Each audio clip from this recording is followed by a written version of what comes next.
আজকে হাজির হয়েছি এক বাস্তব কোরিয়ান মোটিভেশনাল গল্প নিয়ে, যা আপনাকে জীবনের প্রতি এক নতুনভাবে অনুপ্রাণিত করবে। বিশেষ করে আপনি যদি ফুটবল খেলা ভালোবাসেন, তাহলে আজকের এই গল্পটা আপনার জন্য। কারণ এখানে ফুটবলকে এমনভাবে উপস্থাপন করা হয়েছে যা আপনার মন ছুঁয়ে যাবে। ভাবুন তো, একটা বস্তিতে থাকা কয়েকজন ছেলে মেয়ে, যাদের না আছে ভালো পোশাক, না আছে ঠিকমতো খাবার ব্যবস্থা, অথচ তাদের স্বপ্ন আকাশ ছোঁয়া। তারা চায় একদিন ফুটবল খেলে দেশের নাম উজ্জ্বল করতে, চ্যাম্পিয়ন হতে, এমনকি বিশ্বকাপ জিতে পৃথিবীর বুকেও নিজেদের জায়গা করে নিতে।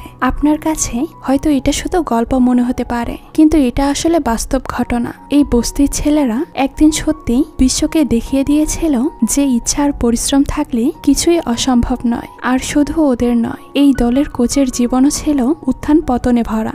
জীবনের সবকিছু হারিয়ে সে যখন ভেঙে পড়েছিল, তখন সে নিজের নতুন জীবন খুঁজে পেয়েছিল এই বস্তির ছেলেদের মধ্যেই। তার লড়াই, ত্যাগ, সবকিছু মিলিয়ে এই গল্প আপনাকে নাড়া দিবে ভেতর থেকে। তাহলে চলুন দেরি না করেই জেনে আসা যাক 2010 সালে মুক্তিপ্রাপ্ত অসাধারণ কোরিয়ান সিনেমা এ বেয়ারফুট ড্রিম, বাংলায় যার অর্থ একটি খালি পায়ের স্বপ্ন।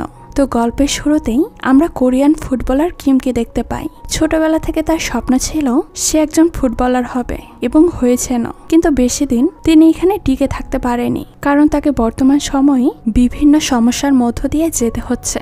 নিজের ব্যবসার কাজ ভালো যাচ্ছে না, তার ভেতর ছোটখাটো একটা অ্যাক্সিডেন্ট হয়ে যায়। এমন অবস্থায় সে কি করবে কোনো কিছুই বুঝতে পারে না। তার এক বন্ধুর কাছে সে ফোন করে কিছু টাকা ধার চায়। তার বন্ধু ফোনে তাকে না করে দেয়। তখন কিম খুবই হতাশ হয়ে পড়ে। আর তখন জানালা দিয়ে তার চোখ পড়ে মসজিদের পাশে একটা মাঠে কয়েকজন ছেলে ফুটবল খেলছে। এটা দেখে কিম তার আবেগ ধরে রাখতে পারে না। সে মাঠে ছুটে যায় বাচ্চাদের সঙ্গে খেলা করতে। কিম যখন মাঠে বাচ্চাদের সঙ্গে খেলা করছিল, দূর থেকে তখন রিপোর্টার সুজি তাকে ডাক দেয়। কিম কাছে আসলে সুজি তার পরিচয় দেয় এবং জানায়, আমি জানি আপনি ভালো একজন প্লেয়ার, এখন আপনি খেলা থেকে দূরে আছেন। আমি আপনার একটা ইন্টারভিউ নিতে চাই, যদি আপনি অনুমতি দেন। কিম এই বিষয়ে কোনো আপত্তি করে না। তাই তারা দুজন একটা রেস্টুরেন্টে আসে এবং কিম সেখানে সুজিকে তার সম্পর্কে সবকিছু জানায়। কিম বলে, ছোট থেকে আমি স্বপ্ন দেখতাম বড় একজন প্লেয়ার হব, কিন্তু কেউ আমার প্রতিভার গুরুত্ব দিতে পারেনি, যার কারণে আমাকে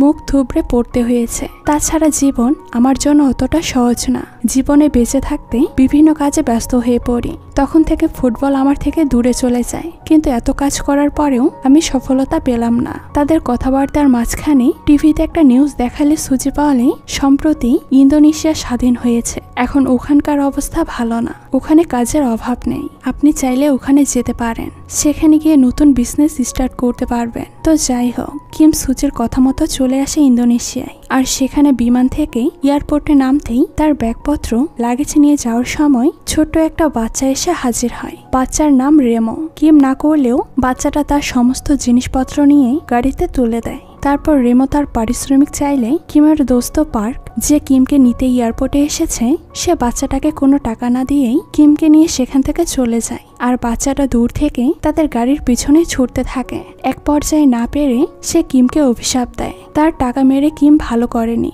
এরপর তারা বাসায় আসলে পার্ক জানায়, এখানে তোমার করার মতো তেমন ভালো কাজ নেই, হয়তো এখানে নতুন একটা বিজনেস শুরু করতে পারো, নয়তো আবারও তোমাকে কোরিয়ায় ফিরে যেতে হবে। এসব কথা শুনে কিমের একটু মন খারাপ হয়। রাতে চিন্তায় তার ঘুম হয় না। সে সিদ্ধান্ত নেয় সকাল হলে সে আবারও কোরিয়ায় চলে যাবে। তো সকালে উঠে চলে যেতে চাইলে তার বন্ধু পার্ক তাকে এয়ারপোর্টে ড্রপ করতে যায়। তখন মাঝ রাস্তায় হঠাৎ করে একটা ছেলে ফুটবল খেলতে খেলতে রাস্তার মাঝখানে চলে আসে। ঠিক সেই টাইমে পার্ক গাড়ির ব্রেক করাই বাচ্চাটা এবারের মতো বেঁচে যায়। পার্কের ব্রেক করতে যদি মাত্র 1 সেকেন্ড লেট হতো, তাহলে এই বাচ্চা পরকালে চলে যেত। কিন্তু ছেলেটার মধ্যে কোনো ভয় নেই। তার কাছে সব থেকে বেশি ইম্পর্টেন্ট হলো এই বলটাকে এখান থেকে নিয়ে যাওয়া। ছেলেটার এমন সাহস দেখে কিম গাড়ি থেকে বের হয়ে আসে আর তার পিছু নিয়ে খেলার মাঠে এসে দেখতে পায় এখানে অনেক ছেলেরা ফুটবল খেলছে। তাদের কারো গায়ে জামা নেই, তো কারোর পায়ে কোনো জুতো নেই। এটা দেখে কিম অনেক আশ্চর্য হয়ে যায়। এদের কাছে কিছু নেই, তবুও মনোবল দিয়ে এরা কি পারফেক্টলি ফুটবল খেলছে। এদের কাছে যদি ফুটবল খেলার ইনস্ট্রুমেন্ট বিক্রি করা হয়, তাহলে লাভবান হওয়া যাবে, কারণ এদের কাছে ফুটবল খেলাটা খুবই ইম্পর্টেন্ট। তখন কিম সিদ্ধান্ত নেয় সে দেশে ফিরে যাবে না, এখানে স্পোর্টসের দোকান দিবে আর বাচ্চাদের জন্য কিছু একটা করবে। তো যাই হোক, তার প্ল্যান মতো কোরিয়া স্পোর্টস নামের একটা দোকান খোলে। দোকানের ওপেনিং অনেকদিন হলেও এখানে একটা কাস্টমারও আসে না। যদিও বা কোনো কাস্টমার আসে তাহলে শুধু দাম দেখে আবার চলে যায়। এত দাম দিয়ে কেউ স্পোর্টস শু কিনে খেলা করবে না, কারণ এখানকার মানুষ অনেক গরিব, তাদের এত বিলাসিতা করার মতো কোনো সুযোগ নেই। এই ব্যবসাটা করতেই কিমকে যে বন্ধু টাকা দিয়ে সাহায্য করেছিল সে ব্যবসার কোনো উন্নতি না দেখে তার কাছে টাকাটা ফেরত চায়। সে প্রতি মাসে এসে কিমের সঙ্গে ঝামেলা করতে শুরু করে। তবে সে জানতো কিম খুবই নিষ্ঠাবান মানুষ, কিন্তু তাতে কি, একটা পর্যায়ে গিয়ে তার ভরসা থাকে না। এমন পরিস্থিতিতে কিমের হাতে আর কিছুই করার থাকে না। তাই সে একটা প্ল্যান করে আর বাচ্চাদের মাঠে গিয়ে বোঝায়। তাদেরকে বলে, তোমরা চাইলে আমার থেকেই এই স্পোর্টস ইনস্ট্রুমেন্টগুলো কিস্তিতে কিনতে পারো। প্রতিদিন তোমরা $1 করে আমাকে কিস্তি পরিশোধ করবে, আর 60 দিন পূরণ হয়ে গেলে তোমাদের এই স্পোর্টস কিটগুলো নিজেদের হয়ে যাবে। এ কথা শুনে বাচ্চারা কিমের থেকে শু নিতে রাজি হয়ে যায়। তখন রেমো মাঠে এসে কিমকে দেখে চিনতে পারে যে এয়ারপোর্টে টাকা না দিয়ে সে চলে এসেছিল। যেহেতু রেমো কিমের উপর রেগেছিল তাই সে এসে বলে, তোমার নিজের $1 দেওয়ার ক্ষমতা নেই, আর তুমি বাচ্চাদের এসব কিট কিস্তিতে বিক্রি করবে। যার কারণে রেমো এই শু পরা প্লেয়ারদের অর্থাৎ কিমের টিমকে হারানোর জন্য তাদের প্রতিদ্বন্দ্বী হয়ে খেলতে চায়। মূলত তার প্ল্যান ছিল প্রতিশোধ নেওয়া, কিন্তু দেখা যায় কিমের টিম এই শু পরে খুব ভালো খেলে। এক পর্যায়ে কিমের টিম খেলায় জিতেও যায়, আর এতে কিম অনেক খুশি হয়ে সবাইকে বলে, শু পরে খেললে ভালো করা যায়, দেখেছো। অন্যদিকে খেলায় হেরে গিয়ে রেমো মন খারাপ করে বসে থাকলে এই বিষয়টা তার বড় ভাই দেখতে পায়। এরপর কিম যখন দোকানে ছিল তখন 2টা বাচ্চা আসে। কিম দোকানের বাইরে বাচ্চাগুলোকে দেখতে পায়। কিম মনে করে বাচ্চারা হয়তো তার কাছে জুতো কিনতে এসেছে, তাই সে তাদেরকে একজোড়া জুতো দিলে 2 ভাই বোন ভীষণ খুশি হয়। ছেলেটার চেয়ে বাচ্চা মেয়েটা আরো বেশি খুশি হয়, কারণ তার ভাই একটা শু পেয়েছে। তারা শুটা সবসময় পরে ঘুরে বেড়ায়। এদিকে বাচ্চারা প্রতিদিন $1 করে দিয়ে কিমকে কিস্তি পরিশোধ করে। বাচ্চারা নিজেদের ঋণ পরিশোধ করার জন্য প্রতিদিন বিভিন্ন ধরনের কাজও করে। প্রত্যেকের দাঁড়ে দাঁড়ে ছুটে যায় কাজের জন্য, আর সারাদিন কাজ করে যে টাকা পায় সে টাকা এনে কিস্তি পরিশোধ করে। একদিন বাচ্চারা যখন কিমকে কিস্তি দিতে আসে তখন সেখানে রেমোর বড় ভাই এসে কিমকে বেশি কথা শোনায়। সে বলে, তুমি কে বাচ্চাদের থেকে কিস্তি নেওয়ার? তোমাকে কে বলেছে ওদের কাছে এত দামি জুতো বিক্রি করতে? বাচ্চারা এই টাকা জোগাড় করতে গিয়ে প্রতিদিন কত কষ্ট করছে। ওই দিন কয়েকজন বাচ্চা কোনো কাজ করতে পারে না এবং কিস্তির টাকাও কিমকে দিতে পারে না, যার কারণে কিম বাচ্চাদের বকাঝকা করলে কয়েকজন বাচ্চারা তাদের পা থেকে জুতো খুলে কিমকে ফেরত দিয়ে দেয় আর বলে, আমাদের জুতোর দরকার নেই, আমরা কিস্তির টাকা জোগাড় করতে পারছি না, আপনি আপনার জুতো রেখে দিন। তখন মোটাবো নামের একটা ছেলে তার পোষা মুরগি এনে কিমকে দিয়ে বলে, স্যার আমার থেকে জুতো কেড়ে নিয়েন না, আপনি দরকার হয় আমার মুরগিটা রেখে দিন, আমি এটা খুব কষ্ট করে বড় করেছি, এটা চুরি করে এনেছি আপনাকে দেওয়ার জন্য। আর এতে কিমের চোখ খুলে যায়, সে তাদের উপরে জুলুম করে ফেলেছিল। এটা বুঝতে পেরে কিম তাদেরকে বলে, তোমাদের কারোর কোনো টাকা দিতে হবে না, তোমরা এই জুতো তোমাদের কাছে রেখে দাও, যখন টাকা হবে তখন পরিশোধ করো। এদিকে রেমো আর তার ভাই এসে এই বাচ্চাদের মাঠে খেলতে দেয় না। তখন সেখানে কিম এসে রেমোর ভাইয়ের সঙ্গে ঝগড়া করে আর বলে, তুমি এত বড় হয়েও কেন এই বাচ্চাদেরকে এখানে খেলতে নিষেধ করছো? এ কথা শুনে রেমোর ভাই বলে, তোমার মতো আমি বাচ্চাদেরকে ধোকা দিচ্ছি না, নিজের শু বিক্রি করার জন্য এদেরকে বলেছ শু পরে খেললে জিতে যাবে, যদি পারো তাহলে আমাদের সঙ্গে খেলে জিতে দেখাও, যদি জিততে পারো তাহলে এই মাঠে খেলতে পারবে। তো এই কথা শুনে কিম তাদের সঙ্গে খেলার জন্য রাজি হয়ে যায়। কয়দিন পরে তাদের ম্যাচ অনুষ্ঠিত হবে। কিম তার পুরো টিমকে জম্পেশভাবে এই ম্যাচটা জিতার জন্য ট্রেনিং দিতে শুরু করে। কিমের এমন কাজ দেখে পার্কের মাথা গরম হয়ে যায়। সে বলে, আমি তোমাকে বিজনেস করার জন্য এত সাহায্য করলাম আর তুমি এখানে বাচ্চাদের সঙ্গে খেলা করছো। কিন্তু কিম তার বন্ধুর কোনো কথায় তেমন পাত্তা দেয় না, বরং সে বাচ্চাদের ভেতর থেকে বেস্ট প্লেয়ার সিলেক্ট করতে শুরু করে। তখন টুবা ভালো খেললেও কিম তাকে রিজেক্ট করে দেয়। এটা দেখে পার্ক তাকে বেশি কথা শোনায়, বাচ্চাটা এত ভালো খেলছে আর তুমি ওকে রিজেক্ট করে দিলে। তখন কিম জানায় টুবার হাইট ভালো না, তাই ওকে খেলতে নেওয়া যাবে না। পার্ক তখন বোঝায়, এটা তুমি বেশি বাড়াবাড়ি করছো, তুমি ফুটবল টিমের জন্য প্লেয়ার সিলেক্ট করছো, বাস্কেটবল নয়। কিন্তু তখন এই কথাটা কিম কোনো মূল্যায়ন করে না, বরং সে তার চয়েস মতো প্লেয়ার নেয়। এরপর শুরু হয় আসল প্র্যাকটিস। তখন টুবার বোন টুবাকে বোঝায়, সে বলে, ভাইয়া তুমি সিলেক্ট হওনি ভালোই হয়েছে, এই প্র্যাকটিস অনেক কঠিন, তবে টুবা তো কঠিন কাজ করতে বেশি ভালোবাসে, আর তা যদি হয় তার পছন্দের ফুটবল, তবে এখানে তার কোনো কিছুই করার নেই, যেহেতু কিম তাকে রিজেক্ট করেছে। আর 10 দিন পর চলে আসে তাদের সেই ম্যাচের দিন। এই দেশের মানুষও ফুটবল নিয়ে খুব পজিটিভ ছিল, যার কারণে তাদের এই ম্যাচ দেখার জন্য অনেক ভক্তরা এক জায়গায় হয়। কিম তার পুরো টিমকে সুন্দর জার্সি দিয়েছে, এতে বাচ্চারা ভীষণ খুশি হয়। এদিকে রেমোর বড় ভাইকে দেখা যায় তার বয়সী অনেক বড় বড় ছেলে পেলে নিয়ে সে এখানে এসে হাজির হয়েছে। এটা দেখে কিম প্রশ্ন করে, তুমি এত বড় বড় প্লেয়ার কেন নিয়ে এসেছ?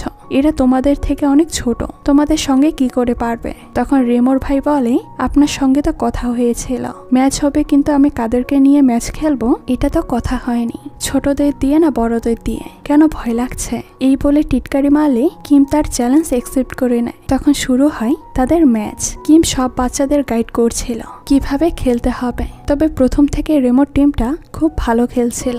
শেষ পর্যন্ত রেমোরা খুব ভালো খেলে আর কিমের টিম হেরে যায়। এই হার থেকে কিমের টিম শিক্ষা নিয়ে আরো ভালো করে পরবর্তীর জন্য প্র্যাকটিস করে। একবার কিমের কাছে টুবা আসে, কিন্তু দেখা যায় টুবাকে সে এবারও ছোট বলে রিজেক্ট করে দেয়। তবে টুবার বোন এসে নিজের ভাইকে সুপারিশ করে বলে, আমার ভাই খুব ভালো খেলতে পারে, ওকে একবার সুযোগ দিয়ে দেখো। কিন্তু তবুও কিম তাকে তার টিমে খেলতে নেয় না, যার কারণে দুই ভাই বোন মন খারাপ করে বাড়িতে ফিরে আসে। এদিকে কিমের রেমোর খেলা এতটা ভালো লাগে যে সে রেমোর বাড়িতে তার সঙ্গে দেখা করতে আসে আর রেমোকে বলে, তুমি খুব ভালো খেলতে পারো, ভবিষ্যতে ভালো প্লেয়ার হবে, তুমি চাইলে আমার টিমে আসতে পারো, আমি তোমাকে ট্রেন করলে তুমি ভালো কিছু করতে পারবে। আর তখন সেখানে রেমোর বড় ভাই চলে আসে এবং তার কথা শুনে তাকে অনেক বেশি কথা শুনিয়ে দেয় আর বলে, তোমার আমার ভাইকে পাম দেওয়ার দরকার নেই, এখান থেকে চলে যাও, বরং নিজের টিমের খেয়াল রাখো, আমি আমার ভাইয়ের ট্রেনিং করাতে পারবো, আমি ওকে ইন্দোনেশিয়ার দলে ইন্টারন্যাশনাল খেলার সুযোগ করে দিব। তখন কিম হেসে বলে, তুমি তো তোমার ভাইয়ের জন্য একটা জুতো কিনতে পারো না, আর তুমি কি না ইন্টারন্যাশনাল খেলার সুযোগ করে দেবে? এই বলে সে এখান থেকে চলে যায়। তো পরের দিন সে কিমের কাছে এসে তার টিমে জয়েন হতে চায় আর বলে, তুমি কি সত্যি আমাকে তোমার টিমে খেলার সুযোগ করে দিবে, আমাকে ট্রেনিং করাবে? তখন কিম তাকে সাদরে নিজের টিমে গ্রহণ করে এবং তার বাকি মেম্বারদেরকে বলে, রেমো থেকে শেখো, ও কিভাবে খেলার প্র্যাকটিস করে। তখন রেমোকে কিমের টিমের মোটাবো মোটেও সহ্য করতে পারে না, কারণ আগে থেকেই তাদের ভেতর ঝামেলা ছিল আর এই ঝামেলাটা ছিল পারিবারিক। রেমোর টিমে সুযোগ দিলে তার ভাই এসে কিমকে উল্টাপাল্টা বেশি কথা শুনিয়ে দেয় এবং তাদের দুজনের ভেতর আবারও চ্যালেঞ্জিং হয়। এক সপ্তাহ পরে তাদের ভেতরে আরো একটা ম্যাচ ডিল হয়। এই ম্যাচটা হওয়ার আগে কিম যখন তার টিমের সবাইকে ট্রেনিং করাচ্ছিল, হঠাৎ করে মাঠের ভেতরে মোটাবো মাথা ঘুরে পড়ে যায়। কিম তাকে হসপিটালে আনলে ডক্টর বলে, ওকে বেশ কিছুদিন বেড রেস্টে থাকতে হবে, নয়তো ওর বিপদ হতে পারে। ওই দিন রাতে আবার রেমো এবং মোটাবোর পরিবারের ভেতর বেশ বড়সড় একটা ঝামেলা হয়। ঝামেলাটা হাতাহাতি মারামারি পর্যায়ে চলে যায়। কিম যেন তাদের এই দুই পরিবারের মাঝে না ফেসে যায়, তাই পার্ক কিমকে এখান থেকে অনেক দূরে নিয়ে যায়। এখানে তাদের ভেতর ঝামেলা এমন হয় যে এই দাঙ্গা হাঙ্গামা এত বড় আকারের রূপ নেয় যে রেমোর ভাইয়ের পায়ে অনেক ব্যথা পায় আর তাকে এখান থেকে অনেক দূরে নিয়ে যায়। পুলিশ এসে বস্তি উচ্ছেদ করে এখানকার অনেক মানুষকে তাড়িয়ে দেয়। তো পরের দিন কিম ফিরে আসলে দেখে এখানে কোনো ছেলে পেলে নেই, অর্থাৎ সে কাদের নিয়ে খেলা করবে। তখন টুবা আর তার বোন কিমের কাছে আসে আর তাকে জানায় তার বাবা মা যুদ্ধে মারা গিয়েছে। তারপর থেকে তার দুই ভাই বোন এখানেই থাকে। তো কিমের তাদের জন্য মায়া লাগলে সে তাদেরকে ঘরে নিয়ে নুডলস খেতে দেয়। নুডলস খেতে খেতে টুবার বোন আবারও কিমকে বলে, আপনি আপনার টিমে আমার ভাইকে নিয়ে নিন, ও খুব ভালো করবে। এ কথা শুনে কিমের আর কোনো কিছুই বলার থাকে না। তখন রাতে হঠাৎ করে মোটাবু তার কাছে এসে বলে, চলুন আমরা ট্রেনিং শুরু করি, আমাদের যে করেই হোক এই ম্যাচটা জিততে হবে। তখন কিম তাকে বুঝিয়ে বলে, প্লেয়ার ছাড়া আমরা এই ম্যাচটা কিভাবে খেলবো। তখন মোটাবু গিয়ে কোথা থেকে বস্তির ছেলে পেলে ম্যানেজ করে নিয়ে আসে। এতগুলো বাচ্চাকে একসঙ্গে দেখে কিম আবারও অনেক খুশি হয়, তাদেরকে ট্রেনিং করাতে শুরু করে। তবে সবাই এক হলেও রেমো আর মোটাবু কখনোই এক হতে পারবে না।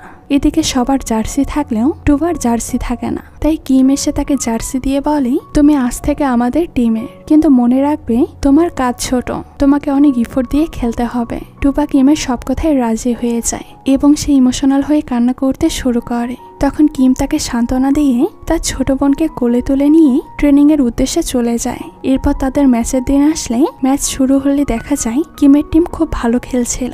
এটা দেখে পার্ক কিমকে বলে, তুমি বাচ্চাদেরকে কি ম্যাজিক করেছ, ওরা তো ফাটিয়ে খেলছে, এবার তোমার টিম জিতবেই দেখো। তখন কিমের টিম একটা খারাপ সময়ের সম্মুখীন হয়। বল রেমোর কাছে থাকলে সে মোটাবুর কাছে বল দিতে চায় না, কারণ ওই যে তাদের পারিবারিক দ্বন্দ্ব থাকার কারণে সে বল পাশ কাটিয়ে নিয়ে যায়। আর এতে করে মোটাবু রাগ করে রেমোকে ফেলে মারতে শুরু করে। আর এখানে ঝামেলা শুরু হলে আজকের ম্যাচটাই পুরো ক্যান্সেল হয়ে যায়। আর এতে কিম খুব হতাশ হয়ে যায়, কারণ এইভাবে দুজন লড়াই করতে থাকলে তাদের টিমের কখনো জেতা সম্ভব না। তারা বাইরে কোনো টুর্নামেন্ট খেলতে গেলেও তারা নিঃসন্দেহে হেরে যাবে। তখন কিমের কাছে একটা নিউজ আসে, জাপানের ফুটবল টুর্নামেন্ট হতে যাচ্ছে, কিন্তু সেই টুর্নামেন্টের টিম নামলে দুজন কোচ থাকতে হবে। কিমের কাছে যেহেতু আর কোনো কোচ ছিল না, তাই সে তার বন্ধু পার্ককেই দ্বিতীয় কোচ হতে বলে। কিন্তু পার্ক খেলায় কোনো কিছুই বুঝতো না। তবে এই বিষয়টাতে কিম তাকে রাজি করিয়ে নেয়। সে তার বন্ধুকে বোঝায় আর বলে, তুমি যে খেলা পারো না সেই বিষয়টা আমি জানি, কিন্তু উনারও তো এই বিষয়ে কিছুই জানে না, তুমি চুপ করে আমাদের সঙ্গ দিয়ে যাবে। এক পর্যায়ে পার্ক কোচ হতে রাজি হয়ে গেলে কিমরা তাদের প্র্যাকটিসে মন দেয়। আর বাচ্চারা যখন কিমের কাছে থেকে জাপানের টুর্নামেন্ট সম্পর্কে জানতে পারে, তখন তারা অনেক খুশি হয়, কারণ বস্তির ছেলেপেলেরা এই বস্তি থেকে কখনো বাইরে বের হয়নি। সেখানে আজ তারা খেলতে ইন্দোনেশিয়া ছেড়ে জাপানে যাবে, তাই তাদের আনন্দের আর সীমা থাকে না। তবে এই টুর্নামেন্ট খেলার জন্য তাদের বেশ কিছু টাকার প্রয়োজন। যেহেতু কিমের কাছে কোনো টাকা নেই, তাই সে পরের দিন টাকার ব্যবস্থা করার জন্য হসপিটালে এক বৃদ্ধ লোকের সঙ্গে দেখা করতে আসে। এই বৃদ্ধ লোকটাকে দাঙ্গার সময় তাদের গাড়িতে লিফট দিয়ে বাঁচিয়েছিল। কিন্তু এই বৃদ্ধ লোক কিমকে টাকা দিয়ে তো সাহায্য করেই না, বরং তার উপর আশা কেসে কিমকে ফাঁসিয়ে দেয়। আর পুলিশ কিমকে অ্যারেস্ট করে নিয়ে যায়। তো যাই হোক, পুলিশ কেস হয়ে যাওয়ায় কিম ইন্দোনেশিয়া থেকে জাপানে যেতে পারবে না, অর্থাৎ তাদের টুর্নামেন্টের স্বপ্ন এখানেই শেষ হয়ে যাবে। তবে কিম হাল ছাড়ার পাত্র নয়। সে এত কিছুর পরেই প্রতিদিন বাচ্চাদের ট্রেনিং করানোর জন্য মাঠে যেত, কিন্তু সেখানে গিয়েও কিম শান্তি পেত না, কারণ সবসময় মোটাবু আর রেমো দুজনে ঝগড়া করতে থাকতো। এতে করে কিম রেগে গিয়ে তাদেরকে বকাঝকা দিয়ে বাড়ি পাঠিয়ে দেয়। তখন কিমের এক বন্ধু ফোন দিয়ে বলে, আমি তোমার জন্য ভালো একটা চাকরির ব্যবস্থা করেছি, যদি আসতে চাও তাহলে চলে আসো। কিম চিন্তা করে আসলে এই বাচ্চাদের দিয়ে কিছু হবে না, বরং তার বন্ধুর কাছে গিয়ে চাকরিতে জয়েন করা তার জন্য ভালো। সে এতটাই বিরক্ত হয়ে গিয়েছিল বাচ্চাদের প্রতি। তো পরের দিন কিম তার বন্ধুর কাছে যাওয়ার জন্য এয়ারপোর্টে আসলে ছোট একটা বাচ্চাকে দেখা যায়। সে দৌড়ে কিমের কাছে ছুটে আসে। মূলত রেমো অনেক বড় প্লেয়ার হতে চায়, আর কিম তাকে ট্রেনিং না করালে সে কোনোভাবেই প্লেয়ার হতে পারবে না, যার কারণে সেই বাচ্চাটাকে পাঠিয়েছে কিমকে আটকানোর জন্য। তো বাচ্চাটা এসে জানায় পুলিশ রেমোকে অ্যারেস্ট করে নিয়ে গিয়েছে। কিম এই খবর পেয়ে দ্রুত থানায় চলে আসে আর দেখে পুলিশ হ্যান্ডকাপ পরিয়ে রেমোকে আটকে রেখেছে। মূলত রেমো একজনের গাড়ি থেকে পার্সপাতি চুরি করে বিক্রি করে দিয়েছিল, যার কারণে পুলিশ তাকে অ্যারেস্ট করেছে। রেমোর কাছে কিম এসে এর কারণ জানতে চাইলে রেমো বলে, জাপানে যেতে অনেক টাকার প্রয়োজন, আমি জানি টাকার জন্য আপনি জাপানে যেতে পারবেন না, তাই আমি চুরি করেছি যাতে সেই টাকা দিয়ে আমরা জাপানে যেতে পারি। সেখানে গিয়ে অন্তত নিজের ট্যালেন্ট দেখিয়ে ইন্দোনেশিয়া ফুটবল টিমে যেন জয়েন করতে পারি। খেলার জন্য এতটা ডিটেক্টেড দেখে রেমোর প্রতি কিম আরো বেশি ইমপ্রেস হয়ে যায়। রেমোর কথা শুনে তার ভাইও অনেক খুশি হয়। তার ভেতরে খেলার যে কতটা ক্ষুধা সে বুঝতে পারে। এই ভেবে সে অনেক মন খারাপ করে, যার কারণে রেমোর বড় ভাই পুলিশের পায়ে ধরে বলে, আপনি যা শাস্তি দেওয়ার আমাকে দিন, আপনি যা বলবেন আমি বিনা পারিশ্রমিকে তাই করে দেব, শুধু আপনি আমার ভাইকে ছেড়ে দিন। এমনকি কিম তার কাছে থাকা টাকা এনে পুলিশকে দিয়ে বলে, আপনি এই টাকাটা রেখে বাচ্চাটাকে ছেড়ে দিন, আর যা প্রয়োজন আমাকে বলুন, আমি আপনাকে দিয়ে দেব। তো পুলিশ টাকা নিয়ে রেমোকে ছেড়ে দেয়। থানা থেকে বাইরে আসলে দেখে কিমের টিমের সব বাচ্চারা কান্না করে তাকে রিকোয়েস্ট করে আর বলে, আমরা এরপর থেকে আর কখনো লড়াই ঝগড়া করব না, আপনি প্লিজ আমাদেরকে ছেড়ে কোথাও যাবেন না। এমনকি টুবার বোন পর্যন্ত কিমের হাত ধরে অনুরোধ করে। এক পর্যায়ে কিম এখানে থেকে যেতে রাজি হয় এবং তাদের ট্রেনিং করায়। কিম টুবার বোনকে জড়িয়ে ধরে প্রতিজ্ঞা করে যে করেই হোক সেই বাচ্চাদেরকে টুর্নামেন্টে নিয়ে যাবে, কিন্তু তার উপর যেহেতু পুলিশ কেস আছে তাই সে জাপানে যেতে পারবে না। এরপর কিম আবার ওই বৃদ্ধ লোকটার কাছে যায় আর তাকে বোঝায়। সে বলে, আপনি প্লিজ আপনার কমপ্লেন উঠিয়ে নিন, নয়তো ওই বাচ্চাগুলোর স্বপ্ন শেষ হয়ে যাবে। আর একটা পর্যায়ে বুড়োটা বুঝতে পেরে তার কমপ্লেন উঠিয়ে নেয়। এরপর সবাই জাপানে যাওয়ার জন্য প্রত্যেকের পাসপোর্ট রেডি করে। টিমের সবাই ছবি তোলে, অনেক খুশি হয়। জাপানে যাওয়ার জন্য কিম অনেক মানুষের সঙ্গে দেখা করে টাকার ব্যবস্থা করতে থাকে। এদিকে টুবার বোন তার কাছে জমানো কিছু টাকা এনে দিয়ে বলে, তোমরা এই টাকাটা দিয়ে জাপানে যাও। এই টাকা দেখে কিম আরো বেশি সাহস পায়। এতটুকু মেয়ে 1-2 টাকা করে যা কিছু জমিয়েছে সব টাকাই তাদের কাছে তুলে দিয়েছে তার ভাইকে বিজয়ী দেখার জন্য। মেয়েটার মন কত বড়, সে তার ভাইয়ের জন্য কত বড় ত্যাগ স্বীকার করছে।